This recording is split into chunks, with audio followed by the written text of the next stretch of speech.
नमस्कार। Two in one unconditional spiritual love and light channel पर मैं उषा किरण पॉल आप सभी का हार्दिक स्वागत करती हूँ। आज की इस वीडियो में मैं अपने कुछ व्यूअर्स के क्वेश्चंस के आंसर दे रही हूँ। इतनी वीडियोस मैंने इस जर्नी को लेकर डाली हैं और क्लियर बातें साफ साफ बोली हैं, ना कोई घुमाव ना फिराव। मीन्स ये जर्नी जैसी है वैसे ही बताया है, फिर भी व्यूअर्स को ना जाने क्यों कन्फ्यूज़न है। मैं पहला क्वेश्चन यहाँ पर एनिमे मेकर नाम से एक जो क्वेश्चन आया है उसका आंसर दे रही हूँ। उन्हें कन्फ्यूज़न है, उनको ये लगता है कि जो शादियां हैं वो सिर्फ़ और सिर्फ या तो सोलमेट या ट्विंस की होती हैं। ऐसा नहीं है। अगर आपको अभी भी इस कॉन्सेप्ट में कहीं कोई कन्फ्यूज़न है तो आप इस कॉन्सेप्ट को दोबारा से समझिए और फिर से वीडियोस को देखिए। अगर मेरे चैनल्स के थ्रू आपको ये कॉन्सेप्ट नहीं डीप में समझ आ रहा है तो आप किसी और चैनल के थ्रू इस कॉन्सेप्ट को समझ सकते हैं। मैं दोबारा से बहुत शॉर्ट में इस कॉन्सेप्ट को समझा रही हूँ कि जितनी भी स्पिरिचुअल जर्नीज़ हैं मैरिज से रिलेटेड, वो सिर्फ़ और सिर्फ 3 पार्ट्स में डिवाइडेड हैं। एक कार्मिक्स, एक सोलमेट्स और एक ट्विंस। यहाँ पर एक चीज़ और मैं क्लियर कर दूँ, ये खाली शादी के बारे में बात नहीं हो रही है, यहाँ स्पिरिचुअल जर्नी के बारे में भी बात हो रही है। मीन्स चाहे आप मैरिटल रिलेशंस के बारे में बात करें कि आपके पार्टनर से आपके को जिसकी शादी आपके साथ हुई है या होने वाली है या हो रही है, वो कौन सा स्पिरिचुअल रिलेशन है, आप ये पता चला सकते हैं। साथ ही साथ आप जिनके साथ रह रहे हैं उनके साथ आपके कैसे रिलेशंस हैं, आप ये भी पता चला सकते हैं। जितनी भी स्पिरिचुअल जर्नीज़ होती हैं उनमें टोटल 3 तरीके की जर्नीज़ हैं। नंबर 1 कार्मिक्स, नंबर 2 सोलमेट्स और नंबर 3 ट्विन सोल्स। यहाँ पर जो कार्मिक्स हैं वो भी डिवाइन बीइंग्स ही हैं, लेकिन आप लोग सिर्फ़ और सिर्फ इस जर्नी को समझ नहीं पाते, इसीलिए आप इतना कंफ्यूज हो जाते हो, इतना कंफ्यूजन में रहते हो। आप ये बताओ, ऐसी कौन सी जगह है जहाँ पर वो ऊर्जा नहीं है, चाहे वो पदार्थ हो, चाहे उसमें जीवन हो, चाहे वो जड़ हो, XYZ, एक भी जगह मुझे ऐसी दिखा दो जहाँ पर वह ऊर्जा नहीं है जिससे हम बने हैं। आप एक भी जगह नहीं दिखा पाएंगे, चाहे वो लिविंग थिंग हो या नॉन लिविंग थिंग हो। वो जो पार्टिकल्स हैं वो समस्त ब्रह्मांड में, बल्कि ब्रह्मांड भी छोटा है आप यूनिवर्स, मल्टीवर्स, जितना भी बोलना चाहो, वो तत्व हर जगह विद्यमान है। तो आप ऐसा कैसे कह सकते हैं? हाँ, इस जर्नी को इजी वे में समझाने के लिए ये 3 जो स्पिरिचुअल जर्नीज़ हैं उनके बारे में बार बार बात की जाती है, जिससे कि आपको कॉन्सेप्ट इजीली समझ आ पाए। जो कार्मिक रिलेशंस होते हैं वो भी यहाँ पर हमें लेसन्स ही सिखाने आते हैं। जो सोलमेट्स हैं वो भी हमें लेसन्स ही सिखाने आते हैं, और जो ट्विन हैं वो भी हमें लेसन ही सिखाने आता है। इट मीन्स यहाँ पर अर्थ प्लेन पर हम ओनली एंड ओनली लर्निंग्स के लिए आते हैं। हमें यहाँ पर आकर उन लर्निंग्स को सीखना है जो हम नहीं सीख पाए हैं। साथ ही साथ यहाँ पर अपने साथ साथ दूसरों को भी असेंड करना है। एक टास्क लेकर आप आए हैं, आपको यहाँ अपने आप को भी ऊपर उठाना है और बाकी लोगों की भी हेल्प करनी है उन्हें ऊपर उठने में।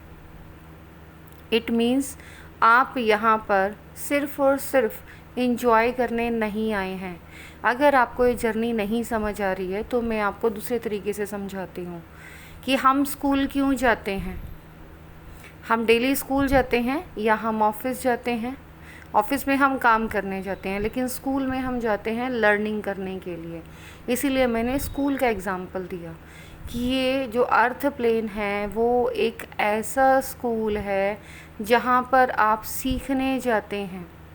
वहाँ पर अगर आप दूसरों के साथ अच्छा बिहेव करते हैं तो आपकी लाइफ इजी हो जाती है, लेकिन अगर दूसरों के साथ अच्छा बिहेव नहीं करते हैं तो उसी के हिसाब से स्कूल भी आपको पनिशमेंट देता है। ऐसी ही ये स्पिरिचुअल जर्नीज़ है। यहाँ पर आपको कुछ लर्निंग के लिए भेजा गया है और उस लर्निंग्स को इजी करने के लिए आपको पार्टनर्स दिए गए हैं। सेम ऐसे ही क्लास में या पूरे स्कूल में कोई एक ख़ास दोस्त होता है, वो इतना आपका अंतरंग होता है जिसे आप बेस्ट फ्रेंड या बेस्ट टू बेस्ट फ्रेंड बोलते हैं, उसके जैसा आप किसी और के साथ फील नहीं करते। और बाकी जो हैं वो नॉर्मल फ्रेंड्स होते हैं और कुछ जिनसे हम सिर्फ़ और सिर्फ बातें करते हैं, कभी काम पड़ा तो हमने उनसे बातें की। जो हमारे कार्मिक्स हैं वो इसी तरीके के हमारे रिलेशंस हैं जो हमें कुछ ना कुछ सिखाने आए हैं, लेकिन उनका सिखाने का तरीका बहुत ही ज़्यादा सख्त है। मीन्स वो हमारी ही शैडो सेल्फ है, वो जो कमियां हमें बता रहे हैं या हम जिन कमियों को उनके अंदर देख पा रहे हैं वो किसी और की नहीं, हमारी ही कमियां हैं। वो उनके अंदर रिफ्लेक्ट हो रही हैं और जो वो शिकायतें हमसे कर रहे हैं आप नोटिस कीजिए और उनको दूर करने की कोशिश कीजिए, जिससे कि आपकी ये जो जर्नी है, ये जो लाइफ है, इजी हो जाए। और अगर आप ऐसा नहीं करेंगे, आप इस जर्नी को नहीं समझेंगे, तो फिर आप यहाँ से बाहर निकल ही नहीं पाएंगे, कभी भी नहीं निकल पाएंगे। जिसको आप मोक्षा कहते हैं वो आपको नहीं मिलेगा। मोक्षा क्या? मोक्षा मतलब यहाँ पर बार बार आके लर्निंग्स करना। मोक्ष का मतलब है हम कंप्लीट हो गए हैं, अब हमारी कोई भी लर्निंग्स नहीं बची हैं। हमने जो डिग्री थी लेनी थी वो हमने ले ली और हम अपने आप में कंप्लीट हैं। अब हमें किसी और स्कूल में जाना है। जैसे प्राइमरी स्कूल में आए, प्राइमरी के बाद आप सेकेंडरी, सीनियर सेकेंडरी, फिर कॉलेज, और अगर आपको आगे पढ़ना है तो उसी के हिसाब से आपका असेंशन होता रहता है। ठीक ऐसे ही ये जो अर्थ प्लेन है ऐसा प्लेन है जहाँ पर आपका असेंशन बहुत तेज़ी से होता है। अगर आप अपने आप को सही से समझ पाएँ तो बहुत कम टाइम में आप बहुत आगे बढ़ पाते हैं और उन सभी माया जाल को, जिसको बोलते हैं ना कि माया का पर्दा है, माया जाल को काटना होता है, माया भ्रमित करती है, सेम वही है। बस बात करने का या बोलने का तरीका अलग है। कुछ लोग इसी को मैट्रिक्स का नाम दे देते हैं, कुछ लोग इसे माया जाल बोल देते हैं। मीन्स आपको इससे बाहर आना है और आने के लिए आपको वो रास्ता ढूंढना है कि आप कैसे इससे बाहर आ सकते हैं। उसी रास्ते को मोक्ष की प्राप्ति का मार्ग कहा जाता है। यहाँ पर हमारे साथ में हमारी शादी जिससे हो रही है, ज़्यादातर मीन्स मैक्सिमम बता रही हूँ मैं, या तो वो आपके कार्मिक्स होते हैं, सबसे ज़्यादा कार्मिक्स होते हैं। और अगर आपने अपने ऊपर वर्क ज़्यादा कर लिया है तो फिर वो सोलमेट रिलेशन में आपकी मैरिज होती है। और सोलमेट के अलावा सोलमेट में भी कई कैटेगरीज़ हैं, उसमें कई इंटेंस सोलमेट होते हैं। इट मीन्स कि उनमें और ट्विंस में ज़्यादा डिफरेंस नहीं होता और कई बार आप पता भी नहीं चला पाते हैं कि आपकी शादी आपके ट्विन नहीं, आपके सोलमेट से हुई है। यहाँ पर आपको आकर उन शैडो सेल्फ को क्लीन करना होता है। जैसे जैसे आप अपने शैडो सेल्फ को क्लीन करते हैं, अपने ऊपर वर्क करते हैं, तो आपकी लाइफ में सोलमेट्स आने स्टार्ट हो जाते हैं। वो सोलमेट किसी भी फॉर्म में हो सकते हैं। हाँ, एक चीज़ की गारंटी मैं देती हूँ कि एक सोलमेट फॉरएवर आपकी लाइफ में रहता ही रहता है, जिससे कि आपकी लाइफ की जर्नी इजी हो जाए। वो आपके फैमिली मेम्बर में से कोई हो सकता है, आपके बेस्ट फ्रेंड में से कोई हो सकता है, आपके रिलेटिव्स में से कोई हो सकता है, लेकिन कोई एक ऐसा पर्सन हर एक सोल की लाइफ में होता है जो उसे कहीं ना कहीं उसे समझे और उसे सपोर्ट कर सके। आप माने या ना माने, कई बार आप उस सोलमेट को जल्दी पहचान जाते हैं और कई बार आप नहीं पहचान पाते। अब आप पहचानें कैसे कि जो आपके साथ में है वो आपके सोलमेट्स हैं या कार्मिक्स हैं। जब आप अपने ऊपर वर्क करते हैं, चाहे आप मेडिटेशन के थ्रू वर्क करें या फिर नॉर्मली वर्क करें, जैसे कि मैंने अपनी वीडियोस में कहा है कि मेडिटेशन में तो मैं बहुत बाद में आई हूँ, उससे पहले मैंने अपने ऊपर अपने बिहेवियर के ऊपर वर्क किया था। जैसे मुझे एंगर इशू था, तो अपने एंगर को कंट्रोल करने के लिए, लेज़ीनेस इशू था, अपने लेज़ीनेस को कंट्रोल करने के लिए, बहुत सारे ऐसे छोटे छोटे इशू थे। मैं बहुत छोटी थी तो मैं वो झूठ बोलना सीख गई थी। मैंने अपने उस झूठ बोलने के इशू को हील किया। जो सबसे पहले मेरा इशू हील हुआ था वो झूठ बोलना ही था, कि मैंने 11th क्लास से झूठ बोलना छोड़ दिया था। उसके बाद मैं कोशिश यही करती थी कि अगर ज़रूरत पड़े तो मैं चुप हो जाऊं, मुझे झूठ ना बोलना पड़े। और जैसे जैसे आप अपनी शैडो सेल्फ को पहचान लेते हैं, अपनी इन कमियों को पहचान लेते हैं और उन्हें दूर करते हैं, तो आपकी लाइफ में सोलमेट्स आना स्टार्ट हो जाते हैं। और अगर आप अपने आप को नहीं सुधारते तो आप जिन वाइब्रेशंस में रहती हैं वैसे ही लोग आपके आस पास नज़र आते हैं। आपका इंटरेक्शन ऐसे ही लोगों से होता है, आप में अटैचमेंट इशू होता है, और जब तक आप इन इश्यूज़ को हील नहीं करते तब तक आप ऐसे ही लोगों को अट्रैक्ट करते हैं और परेशान होते हैं। अगर आपने अपने ऊपर वर्क कर लिया है और अपनी सारी कमियों को दूर कर लिया है तो आपकी शादी आपके सोलमेट से होती है। आप बल्क में सुनते हैं कि फ़लाँ चैनल वाले ने इनर वर्क कराया और ट्विन से शादी हो गई। वो एक्चुअल में सोलमेट से ही शादी होती है, क्योंकि सबसे ज़्यादा पेन अगर आपको आपकी लाइफ में कोई देता है, सुनने में थोड़ा सा अजीब लगेगा, आप लोग कार्मिक्स को सोचते हैं कि कार्मिक्स सबसे ज़्यादा पेन देते हैं। नहीं, आपकी जर्नी में आपको सबसे ज़्यादा आगे लेकर जाने वाला साइलेंट किलर तो नहीं, बहुत ज़्यादा हो जाएगा, मीन्स एक ऐसा पर्सन जो आपकी सुनेगा भी नहीं और आप उससे दूर जा भी नहीं पाएंगे। एक ऐसा जहर जो 24 घंटे आपके गले में ही अटका रहेगा, आप ना तो उसको थूक सकते हैं और ना निगल सकते हैं। जैसे शिव को देखा है ना कि उनकी नेक में एक ऐसा पॉइजन है, वो उनको गले में ही रोक दिया गया था। अगर वो नीचे चला जाता तो कुछ और कहानी होती। तो ठीक ऐसे ही सबसे ज़्यादा पेनफुल जो जर्नी होती है, जितने भी स्पिरिचुअल जर्नीज़ हैं उन सब में सबसे ज़्यादा पेनफुल है ट्विन की जर्नी। जितनी ज़्यादा इस रिलेशन में प्यार होता है उतना ही ज़्यादा पेन होता है। उसके बाद नंबर आता है आपके कार्मिक्स का, जो आप लोग ये सोचते हैं। आपका ट्विन आपको तब तक नहीं मिलता जब तक आप अपने सारे इशू हील नहीं कर लेते, आप अपने आप को असेंड नहीं कर लेते, तब तक वो आपकी लाइफ में आपके साथ नहीं आता है, आपसे दूर ही रहेगा, चाहे वो किसी भी रिलेशन में हो। और सबसे ज़्यादा क्लोज रिलेशन अटैचमेंट इशू होता है आपके कार्मिक्स के साथ। मीन्स आप अपने कार्मिक से ही घिरे रहते हैं, और जैसे जैसे आप अपने इश्यूज़ को हील करना स्टार्ट करते हैं तो आपके कार्मिक्स अपने आप कुछ मैजिक नहीं करते, लेकिन अपने आप आपकी वाइब्रेशंस को वो झेल नहीं पाते।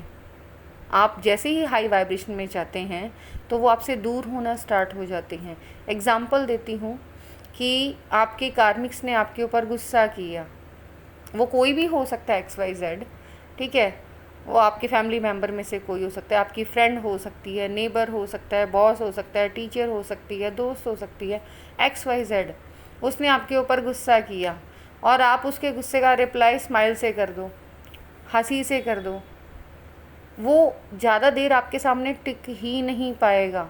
जो गुस्सा है वो लो वाइब्रेशन है, और जो हंसी है, खिलखिलाहट है, वो हाई वाइब्रेशन है। वो आपको गुस्सा करे और वहाँ से हंसना शुरू करो, आप देखो वो सामने वाला पर्सन ज़्यादा देर आपके सामने रुक नहीं पाएगा। वो उसका गुस्सा अपने आप ही बढ़ता रहेगा और लास्ट में वो आपको छोड़ के चला जाएगा। सेम यही आपकी जर्नी में होता है। मुझे नहीं लगता कि इससे ज़्यादा सिंपल तरीके से मैं आपको इस जर्नी के बारे में बता पाऊँगी कि आप जब हाई वाइब्रेशन में रहते हैं तो लो वाइब्रेशन पीपल आपके सामने टिक ही नहीं पाते। वो तभी तक आपके सामने टिके होते हैं जब आप लो वाइब्रेशन में होते हैं। आप ऐसे ही लोगों को अट्रैक्ट करते हैं, और इसीलिए जब लोग इनर वर्क करना शुरू करते हैं तो वो बहुत कम लोगों से बात करना पसंद करते हैं। ऐसा नहीं कि वो किसी से करना नहीं चाहते, क्योंकि कार्मिक्स उनके पास आ ही नहीं पाते, और उनके पास आते आते उनकी वाइब्रेशंस इतनी हाई हो जाती हैं कि वो बदतमीज़ी से बोलना, गुस्सा करना या वैसे शब्द बोलना वो कार्मिक्स के मुंह से निकल ही नहीं पाते। इसीलिए अपने आप को इतना एबल बना लो, इतना हाई वाइब्रेशन में ले आओ कि आप कार्मिक्स को अट्रैक्ट ही ना करो। आपके कार्मिक्स भी आपके पास आते आते इतने हाई वाइब्रेशन में आ जाएं कि वो आपसे वही बातें बोलें जो आप बुलवाना चाहते हो। और जब आप अपनी जर्नी में इतना असेंड हो जाते हो तो सीरियसली मैं गारंटी दे सकती हूँ, आप हाई वाइब्रेशन में हैं, कोई भी आपके साथ बैड बिहेव नहीं कर सकता। बैड बिहेव तब होता है जब आप अपनी वाइब्रेशंस को लो ले आते हो। सामने वाला स्टार्ट करेगा, लेकिन आपने अगर अपनी वाइब्रेशंस हाई रखी हैं तो अपने आप वो पीछे हट जाएगा। इस चीज़ के लिए मैं आपको कितने सारे एग्जाम्पल दे सकती हूँ। आप किसी भी डिवाइन फॉर्म्स जिनकी भी स्टोरियाँ आप सुनते हैं, जानते हैं, उनको उठाकर देख लीजिए। आप कृष्णा को देख सकते हैं, आप बुद्धा को देख सकते हैं, आप रामा को देख सकते हैं, शिव को देख सकते हैं, आप किसी को भी देख लीजिए। उनकी वाइब्रेशन इतनी हाई है कि कोई उनके सामने टिक ही नहीं पाया। आई होप सो आपका ये वाला इशू तो हील हो गया है कि हमारी शादी किसके साथ होती है। हमारी शादी किसी के भी साथ हो सकती है। हम जिस वाइब्रेशन में रहते हैं हम उसी वाइब्रेशन के पर्सन को अट्रैक्ट करते हैं, और वैसे ही पर्सन से हमारी शादी होती है। दूसरा, एक प्रतिभा झा हैं मेरी व्यूअर, उनका क्वेश्चन कि उनको बहुत नेगेटिविटी फील होती है। मैंने आपको पहले भी कही थी ये वाली बात कि कितनी भी बड़ी नेगेटिव एनर्जी हो उसे सिर्फ़ और सिर्फ पॉजिटिव एनर्जी से ही हराया और भगाया जा सकता है। उसके लिए मैंने आपको पॉजिटिव अफर्मेशंस भी दी हुई हैं, आप ध्यान से चैनल को देखिए। उसमें शील्ड्स भी हैं और वो बहुत ज़्यादा पावरफुल है। आप उन्हें यूज़ तो कर कर देखिए, इतने लोगों ने यूज़ की हैं, और जब वो उसके रिज़ल्ट्स बताते हैं, कमेंट्स में तो थोड़ा कम ही लोग बताते हैं क्योंकि कई लोग शाई नेचर के हैं, तो पर्सनली उनके या तो फ़ोन करके वो बताएंगे। कुछ लोग मेरे पहचान के भी हैं, तो वो भी जो भी एक बार उन शील्ड्स को यूज़ करता है रिज़ल्ट उसके सामने आ जाता है। मैंने ऐसे ऐसे लोगों को उन शील्ड से बेनिफिट उठाते हुए देखा है जो बहुत ही वर्स्ट कंडीशन में थे, लेकिन आज वो हेल्दी हैं और खुश हैं। और हमेशा अगर उनसे पूछो कभी आप कैसे हो, हाँ मैं बहुत ठीक हूँ, मैं खुश हूँ, मीन्स वो हाई वाइब्रेशन में रहना सीख गए हैं। तो जितने भी नेगेटिव एनर्जी है, नेगेटिव थॉट्स हैं, वो इसीलिए आपके पास आ रही हैं क्योंकि कहीं ना कहीं वो उस स्मेल को पा रही हैं जो आपके अंदर है। क्योंकि कोई भी नेगेटिव एनर्जी ज़्यादा देर आपके सामने रुक ही नहीं सकती। आपकी हाई वाइब्रेशन वो झेल ही नहीं पाएगी। उसके पास नहीं है, जो चीज़ नहीं है तभी तो वो आपसे लेने आ रही है। लेकिन आप अपनी वाइब्रेशंस को इतना हाई कर लो कि आपके पास आते आते वो अपनी सारी नेगेटिव एनर्जी जो है उसे रिलीज़ कर दे और आपकी लाइट से एकदम लाइट में कन्वर्ट हो जाए। और बिल्कुल ऐसा होता है। जब आप अपने आप को कम्प्लीटली असेंड कर लेते हैं तो जिन लोगों को आप कार्मिक्स कह रहे थे, उन्हीं सब लोगों के साथ आपके रिलेशन बहुत हेल्दी एंड हारमोनियस होने स्टार्ट हो जाते हैं। आप ये नोटिस करते हैं कि वो सभी लोग जिनके साथ आपके रिलेशन अच्छे नहीं थे, चाहे वो आपसे कितने भी दूर चले गए हों, वो वापस लौट कर आपकी ज़िंदगी में आते हैं और बिहेवियर उनका टोटल चेंज होता है। मैंने अपनी लाइफ में इस चीज़ को फ़ील किया है। जो मेरे पहचान के हैं, मैं ही नहीं, मेरी पहचान के और भी हैं, उन्होंने भी इस चीज़ को फ़ील किया है। इसीलिए चैनल के थ्रू आपसे बार बार रिक्वेस्ट की जाती है कि आप अपनी वाइब्रेशंस को हाई रखिए। नफ़रत से नफ़रत बढ़ती है और प्यार से सारी नफ़रत ख़त्म हो जाती है, क्योंकि प्यार अपने आप में इतना बड़ा है। इसीलिए प्यार और ईश्वर एक समान बोला जाता है कि एनर्जी एक ही है। कि प्यार की एनर्जी के सामने, अनकंडीशनल लव की एनर्जी के सामने कोई भी नेगेटिव एनर्जी हो वो टिक ही नहीं सकती। आई होप सो जो मैं आपको इस जर्नी के बारे में समझाना चाह रही हूँ और अपनी प्रीवियस वीडियोस में भी मैंने कहा है, वो आपको समझ में आ गया है। मैंने अपनी लाइफ में यही चीज़ सीखी है और वही मैं आपको सिखा रही हूँ कि प्यार से बड़ा कोई नहीं है। अगर ईश्वर वास्तव में इस दुनिया में कहीं है, वो लाइट कहीं है, तो उसका दूसरा नाम अनकंडीशनल लव है। खाली लव नहीं, अनकंडीशनल लव मीन्स जहाँ आप सामने वाले से कोई कंडीशन नहीं रखते हैं। सामने वाला आपसे प्यार करे ना करे आपको इससे फ़र्क नहीं पड़ता, लेकिन आप सामने वाले से बहुत अच्छे से पेश आते हैं, अच्छा बिहेवियर करते हैं और आपके इस अनकंडीशनल लव और वाइब्रेशन से ही सामने वाले की सारी नेगेटिव एनर्जी हट जाती है और वो पॉजिटिव एनर्जी में कन्वर्ट हो जाता है। जो डिवाइन बीइंग्स हैं उनकी एनर्जी इतनी पॉजिटिव होती है कि सामने वाला चाहे कितना भी नेगेटिव हो, उस पॉजिटिव एनर्जी के सामने वो टिक ही नहीं पाता। ये ट्रुथ है कि इस सब में बहुत वर्क करना पड़ता है।